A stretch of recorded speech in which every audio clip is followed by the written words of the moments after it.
You will hear a science student inquiring about English courses at a university language centre. You now have 30 seconds to read questions 1 to 7.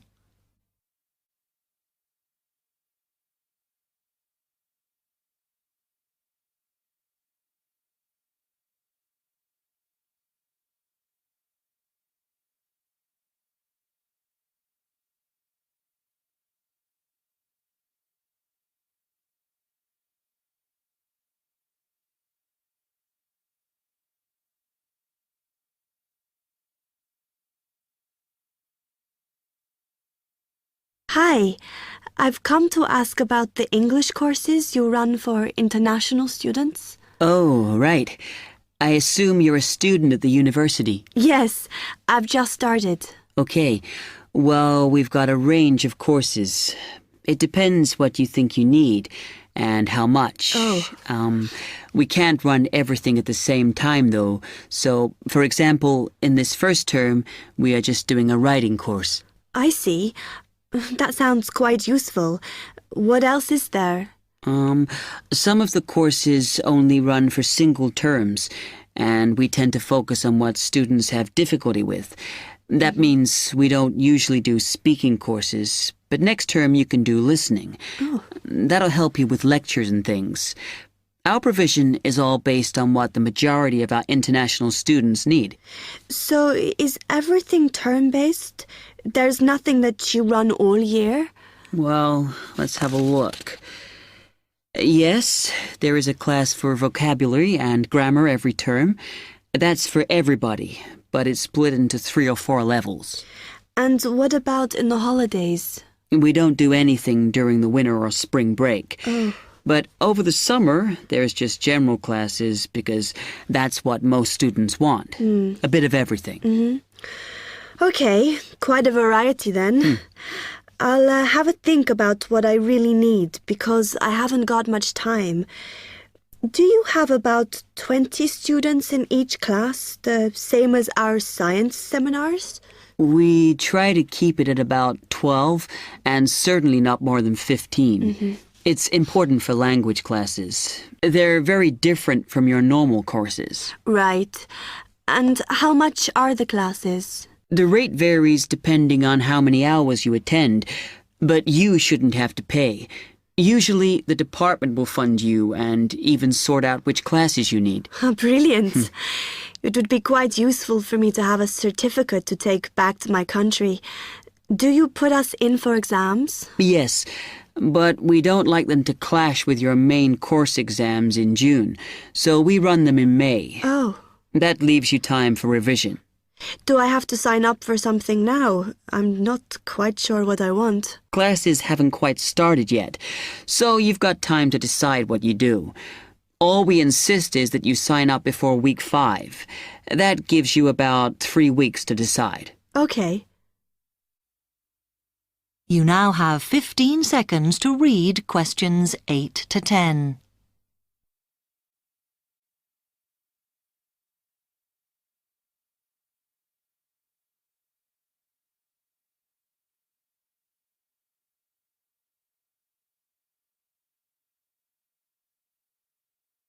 Then, when you've made up your mind, you need to come back here to the administration office to enroll. What do I need to bring with me when I enroll? My identity card, I guess. Yes, or your passport. Then you'll be given a registration form, which you'll have to show to the teacher when you have your first class.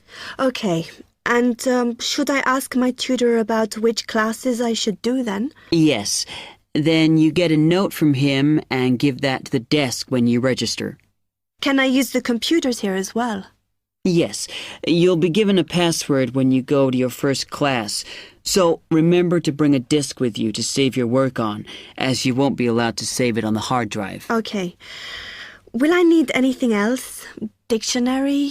We've got loads of those here that you can borrow. But you'll need a notebook as we don't provide paper or files. Okay. Thanks.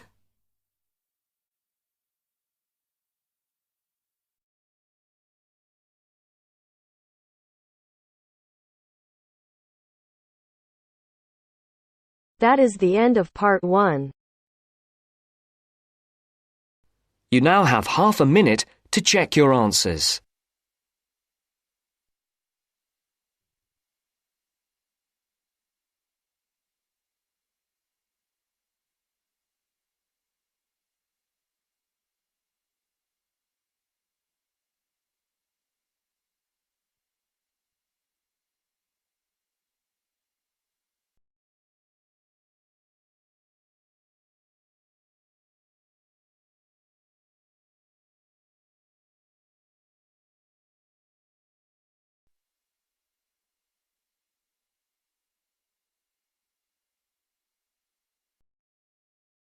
Now turns to part 2. Part 2. You are going to hear a guide named Matt who is introducing their trip in Wildlife Haven. Now you have some time to look at questions 11 to 15.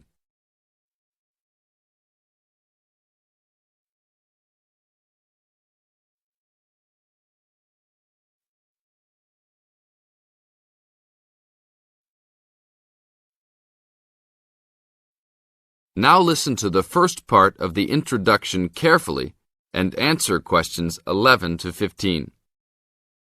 Well, good morning, everybody. My name's Matt, and I'm one of the 3 guides here at Wildlife Haven.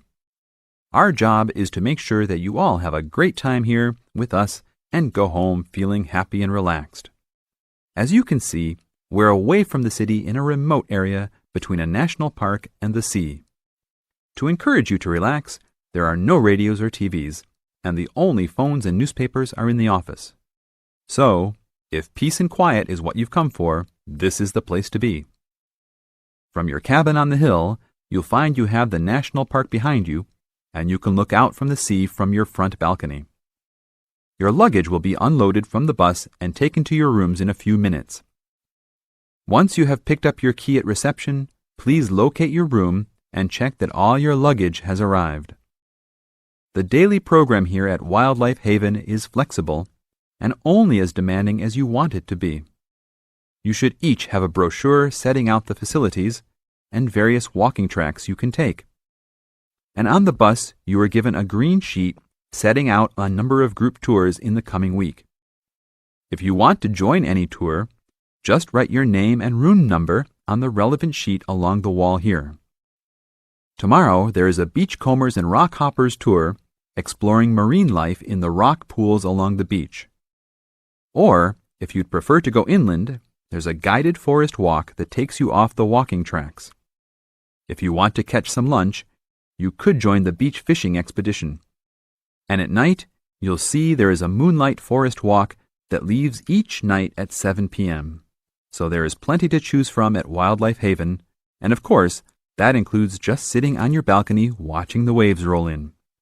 But I would recommend my favorite tour, the Waterfall Walk.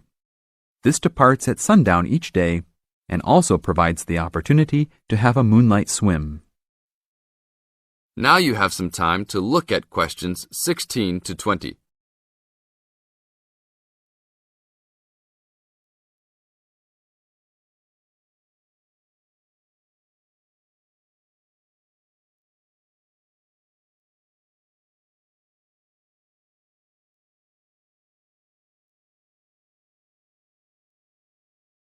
In the second part of the introduction, you are going to get some advice from Matt.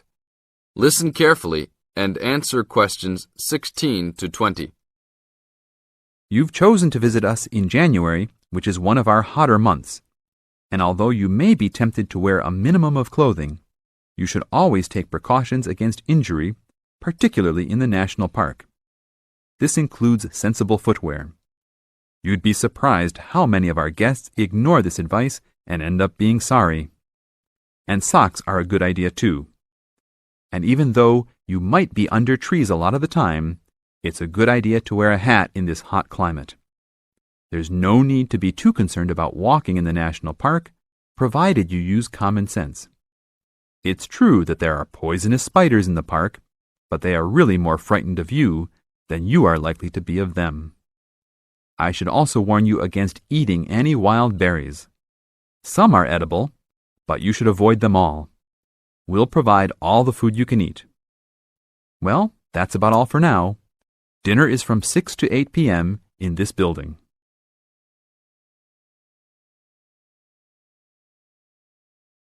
That is the end of part 2. You now have half a minute to check your answers.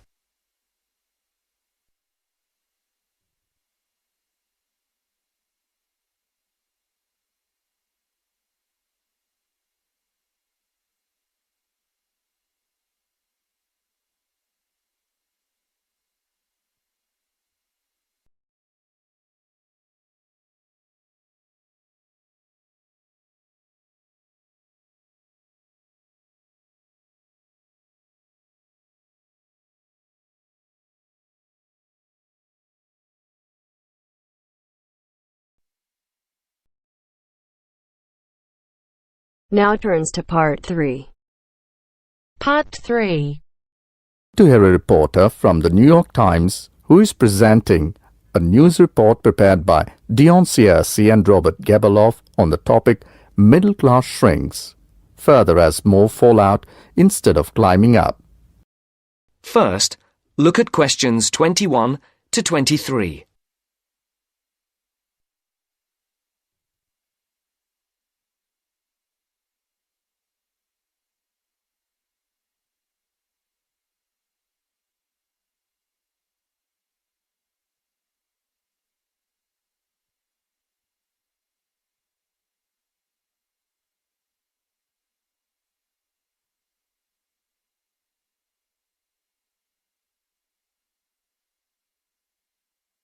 As you listen, answer the questions. The middle class that President Obama identified in his State of the Union speech last week as the foundation of the American economy has been shrinking for almost half a century.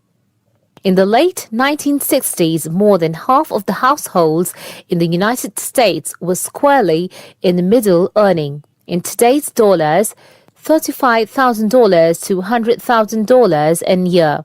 Few people noticed or cared as the size of that group began to fall, because the shift was primarily caused by more Americans climbing the economic ladder into upper income brackets. But since 2000, the middle class's share of households has continued to narrow, the main reason being that more people have fallen to the bottom.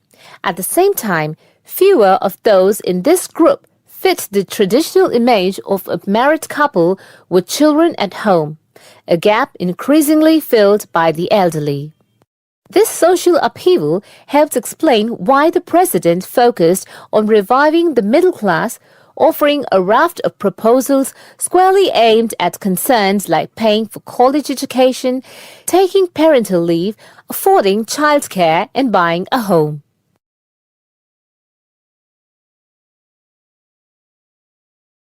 Before the conversation continues, look at questions 24 to 30.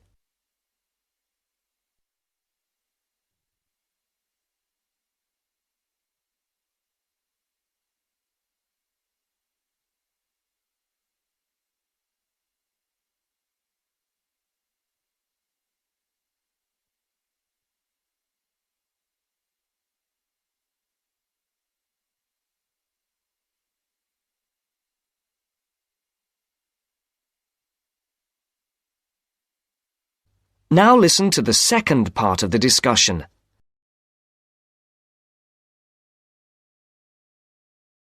Mr. Obama told Congress and the public, still, regardless of their income, most Americans are identified as middle class. The term itself is so amorphous that politicians often cite the group in introducing proposals to engender wide appeal.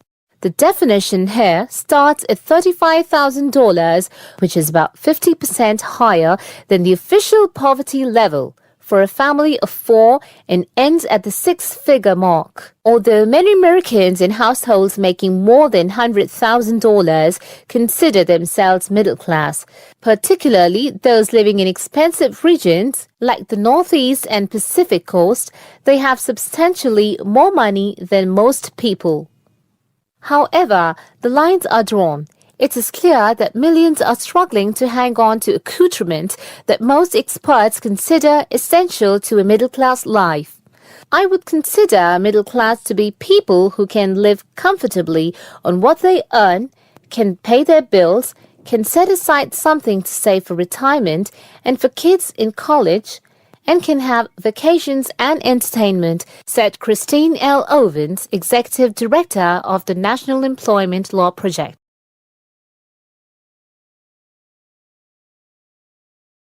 That is the end of part 3. You now have half a minute to check your answers.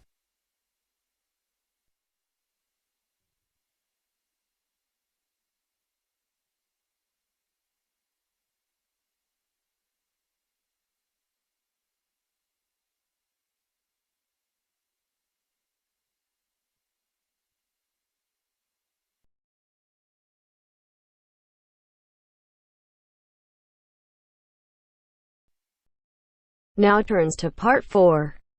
Part 4. In this section, you'll hear a lecture on coral reef. First, you have some time to read questions 31 to 40.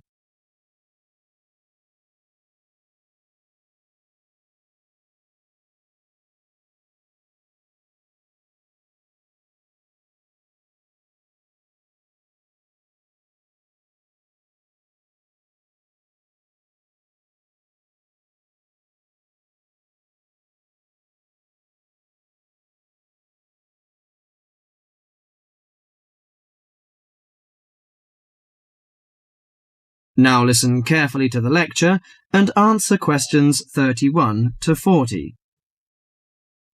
Do you fancy diving in the wonderful world of coral reefs, green sponges, colourful fish and red crabs? It is a rich garden beneath the waves. But how much do you know about the corals? Are they animals or plants? What are the threats to coral reefs? Today, Mr. Tim Harford, Executive Director of the Coral Reef Alliance, is going to introduce the facts about coral reefs. Good afternoon, everyone. Coral reefs are one of nature's most magnificent creations. It is filled with thousands of unique and valuable plants and animals. Over 1/4 of all marine species depend on healthy coral reefs. Humans also depend on coral reefs. These marine ecosystems are the primary source of food and income for millions of people, a vast repository of valuable chemical compounds and medicines, and a natural wave barrier that protect beaches and coastlines from waves and storms. Coral is actually the exoskeletons of coral polyps. Made from limestone, these skeletons build up over time, forming the reef. New corals are born each April. At a certain hour, on a certain night, mature corals suddenly release clouds of eggs and sperm into the sea. After the fertilized eggs take root on the seafloor, they can grow up to 15 centimeters per year. Coral reefs are present in the waters of over 100 countries. These are warm, 18 to 29 degrees centigrade, shallow, sunny regions primarily between the tropics of Cancer and Capricorn. Only clear, warm salt water can support a coral reef. And because sunlight is crucial to the reef's survival, the water must also be shallow. The algae that grow on coral provide much of the coral's food. In deeper water, algae cannot get the sunlight they need to grow. Most coral reefs are in the tropics because natural conditions there are perfect. In their modern form, coral reefs have thrived on Earth for over 50 million years. In recent years, however, more than 11% of the world's reefs have been lost, with another 16% severely damaged during the El Niño event in 1998. Up to 32% of coral reefs may be destroyed by human activities in the next 30 years if we do not take action now. Corals and coral reefs are extremely sensitive. Slight changes in the reef environment may have detrimental effects on the health of entire coral colonies. These changes may be due to a variety of factors. One of the greatest threats to coral reefs is human expansion or development. As human population increases, So does the harvest of resources from the sea. Due to overfishing, reef fish populations have been greatly decreased in some areas of the world. The removal of large numbers of reef fish has caused the coral reef ecosystems to become unbalanced. As we know, corals are also very popular as decorations. A large amount of the most healthy corals are selected by commercial collectors. They sell the corals to souvenir shops, where a large number of tourists wait to purchase them as decorations or souvenirs. Coral reefs also receive much damage from both commercial and private vessels.